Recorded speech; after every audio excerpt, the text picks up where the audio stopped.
There are bloodlines in America that were never meant to survive.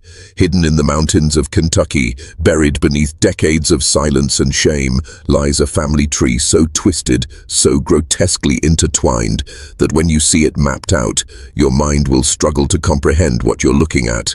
This is the story of a man who didn't just break the laws of nature, he shattered them completely. A man who married his own granddaughter and created a genetic nightmare that still haunts the American landscape today. His name was Charlie Fugate, and by the time he died in 1975, he had become something that shouldn't exist in the natural world, the most inbred human being ever documented. But Charlie wasn't born a monster. He was made into one, generation by generation, through a family practice so disturbing that even hardened geneticists refuse to discuss it publicly. What happened in that Kentucky hollow wasn't just incest, it was the systematic destruction of human DNA itself. You think you know about family secrets. You think you've heard the worst stories about what happens when bloodlines turn back on themselves. But you haven't, not until today. Because what the Fugate family did to themselves over the course of 200 years created something that modern science still struggles to explain. They didn't just marry their relatives, they engineered their own genetic apocalypse, one wedding at a time. The records were hidden for good reason, the photographs were buried. The truth was locked away in medical files that were never meant to see daylight, but the evidence remains, scattered across dusty courthouse records and faded hospital charts, telling the story of America's most inbred family. And at the center of it all was Charlie Fugate, a man who looked at his own granddaughter and saw not an abomination but a bride. The Fugate story begins in 1820 when a French orphan named Martin Fugate arrived in the isolated hills of eastern Kentucky. He carried with him a recessive gene so rare that medical textbooks barely mention it, a mutation that would turn human skin the color of a winter sky. Martin married Elizabeth Smith, a red-headed woman from the local settlement, and together they disappeared into the hollows where civilization ended and something darker began. What Martin didn't know was that Elizabeth carried the same cursed gene. When two carriers of this mutation reproduce, their children don't just inherit a rare condition, they inherit a mark that sets them apart from the rest of humanity forever. The first Fugate children were born blue, not the pale blue of oxygen deprivation, but the deep, unnatural blue of something that was never meant to walk this earth. The condition had a name, methemoglobinemia, but the mountain people who witnessed it had simpler words: devil's children, cursed blood, the blue people. And in the isolation of Troublesome Creek, where the nearest neighbor might be miles away and the nearest doctor was a day's ride through treacherous mountain passes, the Fugates learned to survive by turning inward. They married their cousins because there was no one else. They had children with their siblings because isolation had made them desperate. But what started as survival became something more sinister. The Fugates discovered that when they bred within their own bloodline, the blue color became more pronounced, more permanent, more defining. The children born from these unions weren't just blue, they were something else entirely. And instead of seeking help from the outside world, instead of diluting their cursed genetics with fresh blood, the Fugates made a choice that would echo through 7 generations. They decided to embrace the curse. They decided to make it stronger. By 1880, the Fugate family tree had become a genetic horror show. Brothers married sisters. Uncles took nieces as wives. First cousins produced children who were so inbred that their DNA looked more like a closed loop than a branching tree. But the Fugates weren't done. They were just getting started on a journey into genetic hell that would make them infamous in medical circles for all the wrong reasons. The third generation brought new horrors. Children born with mental disabilities so severe they never learned to speak. Infants who lived for weeks in agony before their malformed organs finally gave out. Physical deformities that local midwives refused to describe, even to their own families. The blue skin was now the least of their problems. The Fugates were creating human beings who were barely human at all. And yet, they continued. Generation after generation, they chose family members as marriage partners with a consistency that bordered on religious devotion. The isolation of Troublesome Creek had become their excuse, but the truth was darker. The Fugates had developed a twisted pride in their uniqueness. They saw their blue skin not as a curse, but as a mark of distinction. They believed they were special. They believed they were chosen. The outside world began to take notice, but not in the way the Fugates expected. Traveling preachers whispered about the devil's work in the mountains. Government officials received reports of children so deformed they couldn't be classified as fully human. Medical researchers started making the dangerous journey into Fugate territory, not to help, but to document what they found there.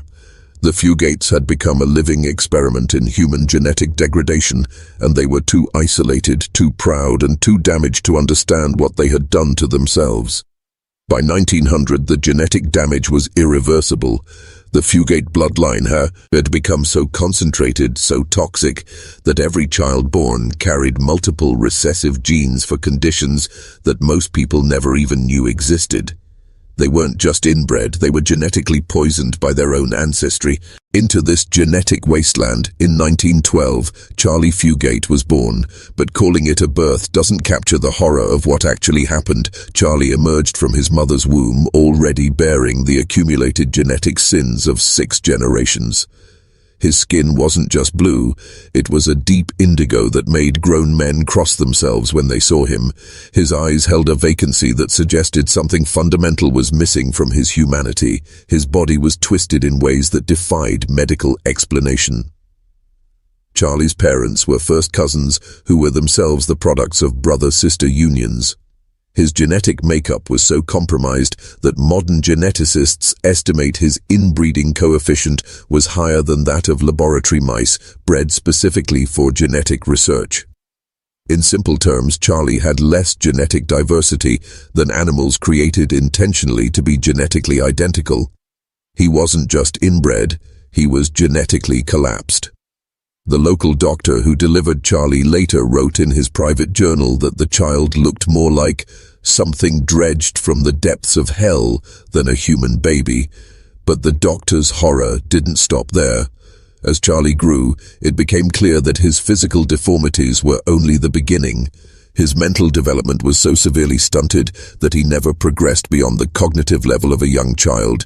He couldn't read, couldn't write, and could barely communicate in anything more complex than grunts and gestures. But Charlie could reproduce, and in the isolated world of Troublesome Creek, where the gene pool had already been poisoned beyond repair, that was all that mattered. The Fugate family looked at this genetically destroyed creature and saw not a tragedy, but a continuation of their bloodline. They saw him as a potential father for the next generation of Fugates. They began planning his marriage before he even reached puberty. The woman they chose for him would make the previous generations of Fugate inbreeding look tame by comparison, because the family had run out of distant cousins and second-generation relatives. They were down to the closest possible genetic matches. They were down to immediate family. In 1930, Charlie Fugate married his own granddaughter. Her name was Bessie, and she was 18 years old when the family arranged this genetic atrocity. But the true horror isn't just that Charlie married his granddaughter, it's that the family treated this as a normal, even necessary continuation of their bloodline. The marriage ceremony was performed by a local preacher who had been paid enough to keep his mouth shut. The wedding was attended by family members who saw nothing wrong with watching a grandfather take his granddaughter as his bride. Think about what this means genetically. Charlie was already the product of 6 generations of intense inbreeding. His DNA was so compromised that he barely qualified as genetically human. And now he was reproducing with someone who shared not just some of his genes, but nearly all of them. Bessie wasn't just his granddaughter, she was his genetic mirror image. Their children would be born with a genetic similarity so extreme that it violated every principle of human reproduction. If you're still watching, you're already braver than most. Tell us in the comments, what would you have done if this was your bloodline? Would you have had the courage to break the cycle, or would you have been trapped by the same isolation and twisted family loyalty that doomed the Fugates? The children that came from this union were beyond medical classification. They were born with conditions so severe that even hardened mountain doctors refused to treat them. spinal deformities that left them unable to walk, facial malformations that made speech impossible, internal organ arrangements that shouldn't exist in nature, and through it all, that distinctive blue skin that marked them as fugates, now deeper and more unnatural than ever before. But the true measure of Charlie's genetic destruction wasn't visible on the outside. It was hidden in his blood, food in his bone marrow, in the very structure of his cells. Medical researchers who studied the Fugate family in later years discovered that Charlie's DNA showed signs of genetic breakdown that they had never seen in human subjects. His chromosomes were damaged beyond repair. His genetic code was collapsing in on itself like a dying star. When geneticists finally gained access to the Fugate family medical records in the 1960s, they discovered something that challenged everything they thought they knew about human genetic limits. Charlie Fugate's inbreeding coefficient measured at 0.67, a number so extreme that it shouldn't be possible in human populations. To put this in perspective, a child born to full siblings has an inbreeding coefficient of 0.25. Charlie's genetic similarity to his own ancestors was nearly 3 times that level. Dr. Madison Cowain, the hematologist who first studied the Fugate family medically, later described Charlie's genetic profile as something that belongs in a laboratory, not in nature. The concentration of recessive genes in Charlie's DNA was so extreme that he carried genetic markers for dozens of rare diseases simultaneously. His body was essentially a museum of human genetic disorders, all compressed into one barely functioning organism. But the most disturbing discovery wasn't what Charlie had inherited. It was what he was passing on. Every child born from his union with his granddaughter carried the accumulated genetic damage of 8 generations of inbreeding. Their DNA looked more like a genetic experiment gone wrong than the natural result of human reproduction. These children weren't just suffering from the effects of inbreeding, they were experiencing the complete breakdown of human genetics in real time. The medical community tried to intervene, but it was too late. The damage had been done not just to Charlie but to his children and to any future descendants who might carry the poisoned Fugate genes. The family had created a genetic dead end so extreme that modern science still uses Charlie Fugate as a case study in the absolute limits of human inbreeding. Medical students learn about him not as a person, but as a cautionary tale about what happens when human genetics are pushed beyond their breaking point. By the time Charlie died in 1975, he had become something that existed outside the normal parameters of human biology. He was the most inbred human being ever documented, a man whose genetic code had been so corrupted by generations of family intermarriage that he represented the final stage of genetic collapse. Charlie Fugate's death marked the end of something that should never have existed in the first place. But his legacy didn't die with him. Hidden in the mountains of Kentucky, scattered across medical archives and buried in family graveyards, the evidence of what the Fugates did to themselves remains as a permanent scar on American history. The children born from Charlie's union with his granddaughter lived short, painful lives before their genetically compromised bodies finally gave up the fight to survive. The last known carrier of the concentrated Fugate genes died in the 1990s, bringing to an end nearly 2 centuries of genetic self-destruction. But the story doesn't end there. Modern geneticists continue to study the Fugate family tree as a window into the absolute limits of human survival.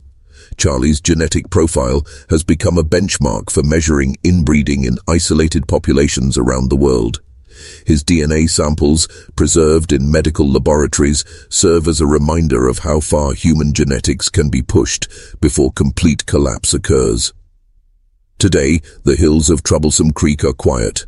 The old Fugate homesteads have been abandoned, reclaimed by the forest that once provided their isolation, but locals still tell stories about the blue people who once lived there, stories about children who were born wrong, about marriages that violated the laws of nature, and about a man named Charlie who represented the final chapter in a genetic nightmare that lasted 8 generations. The medical community has learned from the Fugate tragedy.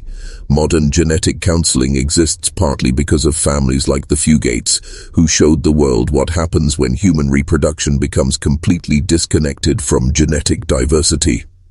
Charlie Fugate's life serves as a permanent warning about the dangers of genetic isolation and the catastrophic consequences of extreme inbreeding. But perhaps the most haunting aspect of Charlie's story isn't the genetic horror he represented, it's the fact that he was created by human choices. Every marriage, every birth, every decision that led to his existence was made by people who could have chosen differently.